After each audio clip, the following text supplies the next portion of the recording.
كتير مننا بيسافر والهدف الأولاني اللي في دماغه بتكون الفلوس والعائد المادي، بتحاول تروح مكان الحياة الاقتصادية فيه بتكون أحسن عشان تحسن من حياتك المادية. ولكن لما تسافر وبعد ما تقعد فترة هتكتشف إن الفلوس مش كل حاجة. جودة الحياة اللي انت بتعيشها بتكون حاجة مهمة جدا جدا بالنسبة لك. خليني أقول لكم أنا أقصد إيه. مناظر زي اللي انت شايفها قدامك ديت، إن انت تقدر تخرج على سبيل المثال في انجلترا وتدخل مكان زي ده مجاني، من غير ما تلاقي حد واقف لك يقول لك مثلا العربية عشان تقف هنا لازم تدفع كذا، او في رسم دخول للمنطقة ديت كذا. خالص مفيش الكلام ده. بتخش تقعد على اي بنش من اللي انت شايفهم هناك دول، وقدامك المنظر اللي انت شايفه دوت بشكل مجاني. دي جودة حياة. تتمشى في مكان زي ده، تاكل لقمة، تصفي ذهنك شوية من غير ما يبقى عليك ستريس. ديت جودة حياة. لما بتيجي ترجع وتفتقد للمناظر دي، حتى لو كنت عايش في دولة أوروبية أو إنجلترا وما عندكش العائد المادي الكويس، لأن في برضو كتير مننا ما بيبقاش العائد المادي بتاعه وهو مسافر حاجة ضخمة، ولكن بتبقى مفتقد الجو اللي انت عايشه بره ده. حتى لو كان حاجات بسيطة، بس انت مع الوقت بتكتشف ان الحاجات البسيطة ديت مهمة بالنسبة لك، ومهم ان انت تعيشها وبشكل كبير. ولما اجي اتكلم على جودة الحياة، انا ما اقصدش هنا ان انت لازم يبقى معاك فلوس عشان تعرف تعيش جودة حياة كويسة، لان جودة الحياة ديت في الغالب في بعض الدول بتشترط ان انت لازم يبقى معاك فلوس عشان تعرف تروح اماكن كويسة، تعرف تدفع، تعرف تاكل، تعرف تشرب. ولكن هنا في انجلترا، مكان زي اللي انا حكيت لكم عليه ده بالمنظر اللي انت شايفه الجميل ده، انا مش محتاج ان انا ادفع فلوس في اي حاجة، بخش وبستمتع عادي جدا. وده المبدأ اللي بيؤمنوا بيه هنا الانجليز. الفقير والغني لازم على الاقل يبقى عندهم حته الاستمتاع. مش عشان انت معكش فلوس فمالكش الحق ان انت تستمتع، لا، انت تستمتع زيك زي غيرك. فبيعملوا الاماكن اللي زي كده وبيكون فيها العاب على فكره هناك. وورايا هنا في ملعب كوره كبير، كل دوت بشكل مجاني. الناس تقدر تخش وتقدر تلعب وتقدر تعمل حاجات كتيره جدا بدون ما تدفع اي حاجه. وهنا تعتبر جوده الحياه حاجه مهمه جدا بعيدا عن الفلوس. خلينا افرجكم على المنظر مره تاني. زي ما انتم شايفين بحيرة كبيرة فيها بط وفيها حاجات كتير. طبعا انا عارف اول سؤال بيدور في دماغ ناس كتير جدا لما بيظهر مناظر زي كده: ما ينفعش تاخد البط ده وتذبحه وتاكله والكلام ده؟ لا، ما ينفعش. ده ملخص الموضوع يعني. ولكن احنا بنركز على المناظر اللي انت شايفها دي، البنشات اللي انا قلت لكم عليها. وورا هناك لو هتاخد بالك في ناس بتلعب كورة وحاجات زي كده. والبنش ده انت ممكن بكل بساطة يعني بكل اريحية عادي جدا تقدر ان انت تقعد وتاكل، تشرب، تعمل اي حاجة انت عاوزها ببلاش من غير ما حد يقول لك اي حاجة. ولكن بقى خليني اقول لكم على ملحوظة مهمة جدا جدا جدا، معرفش خدتوا بالكم منها ولا لا.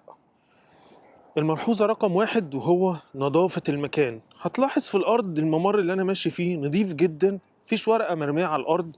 المكان اللي فيه البط والحاجات دي برضو كلها نظيف، مفهوش حاجة. الناس اللي قاعدة المكان اللي أنا كنت قاعد فيه وبتكلم عليه، البنشات اللي هي قدام شوية كده ديت اللي هنا دي، المكان نضيف. بص هنا على الأرض، المكان نضيف. فده برضو بيعكس ثقافة الشعب ذات نفسها. هي الحكومة عاملة لهم مكان ببلاش يقعدوا فيه، ادخل واقعد واتبسط وكل واشرب، ولكن ما بتسيبش حاجة بقى. حط لهم أماكن زي دي، هتاخد بالك، وجواها مقسمينها لها. هنا مثلا البلاستيكات والحاجات البلاستيك، وهنا اكل ومش عارف ايه. حط الزبالة اللي بتفضل منك في مكان زي ده. فالمكان نضيف جدا جدا. حتى النجيلة الناحية التانية اهي، مفيش ورق ولا حاجة مرمية. الشجر اهو تمام. فالملاحظة الاولانية هي ان المكان، ان الناس بتحافظ على نظافة المكان. بغض النظر بقى احنا حكومة وعاملين لكم حاجة تمام، بس اللي بيخش بيحافظ على نظافة الحاجة، بياكل بيشرب بيرمي الحاجة أو بياخدها معاه ويمشي. لكن فكرة إن أنت ترمي بقى وتوسخ المكان اللي أنت قاعد فيه، لا. زي ما الحكومة بتدي، الشعب برضو بيحاول بقدر الإمكان إن هو يحافظ. بصوا كمان مرة، مفيش ورقة في الشارع. الناس ماشية هناك هتاخدوا بالكم يعني، وفي ناس هناك اهي، ولكن الممر اللي انا ماشي فيه حقيقي يعني مفيهوش ورقة. اللي شايف ورقة يمكن انا مشوفتهاش في الفيديو يقول لي، يمكن انا مش واخد بالي. فانت بتاخد بالك من النظافة، دي حاجة مهمة جدا جدا جدا. تاني ملحوظة هو ان مفيش حد بيكسر حاجة او يعمل حاجة من غير ما حد يقوله. بيحافظوا على المكان بقدر الامكان. يعني حاجة زي كده محدش بيجي جنبها، حافظوا عليها اثريا وتاريخيا، ومحدش يوسخها، محدش يلعب فيها. البط محدش يجي جنبه.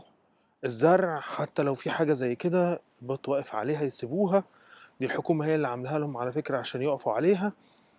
هتلاحظ ان هم قصين لهم الشجر اللي موجود في النص، عاملين لهم زي جزيرة عشان البط ده يطلع عليه وينزل. فمن الاخر كده برضو بعيدا عن النظافة، محافظتهم على المكان والاساسيات بتاعته، وما عندهمش حتة التخريب ان في مكان احنا هنكسره او حد يجي يسرق حاجة. يعني بنش مثلا زي اللي انا كنت قاعد عليه، مفيش بقى فكرة ان حد يفكه ويشيله ويروح يبيعه حديد لان هو حديد، لا، ما عندهمش الحتة دي. خلاص احنا الحكومة بتاعتنا بتدينا حاجة نحافظ عليها عشان نعرف نستمتع بيها. حتى لو الحكومة، ما فيش حد مراقب على فكرة، المكان ده كله بلا استثناء مفيهوش كاميرات، مفيهوش كاميرات نهائي. فاللي عاوز يعمل حاجة وحشة هيعملها، ولكن ثقافتهم هم ان احنا ما عندناش حاجة جوانا تخلينا نخرب حاجة احنا حابين نستمتع بيها. يعني مفيش حكومة بس طب ما احنا هنخربها هتيجي علينا احنا. فكل واحد بيحافظ على قد ما يقدر على الحاجة. في النهاية جودة الحياة اللي انا كلمتكم عليها هنا في انجلترا هي من الحاجات الحلوة جدا اللي انت بتقدر تستمتع بيها وتحبها.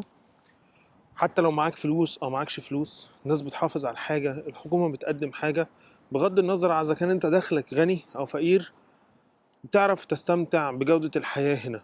ودي اللي ناس كتير جدا بتفتقدها لما بيجي يرجع بلده. حتى لو معاه فلوس ما بيبقاش قادر على العودة مرة تاني، لأنه هو تعود على أسلوب حياة وجودة حياة تكاد تكون مختلفة حتى لو معاش فلوس.